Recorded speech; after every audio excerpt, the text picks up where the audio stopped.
Pada tahun 2025 ni harga emas telah meningkat sehingga RM500. Memandangkan emas ni adalah satu investment ataupun satu pelaburan jangka masa panjang kan. Kalau mengikut trend kebelakangan ni dalam tempoh 10 tahun, apakah yang dapat dijelaskan ataupun dapat dikupas yang oleh Tuan Madi mengenai pelaburan emas ni? Kalau kita lihat dari segi sudut emas itu sendiri, telah berlaku satu kenaikan harga.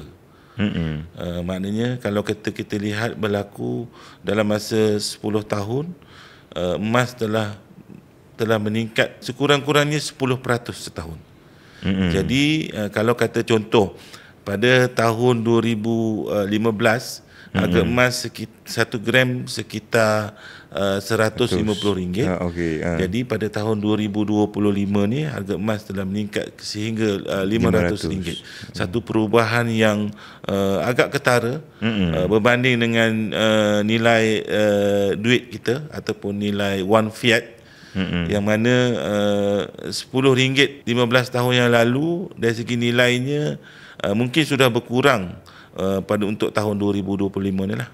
Jadi untuk pelaburan jangka masa panjang, sesuai untuk kita alihkan sebahagian ke dalam bentuk emas.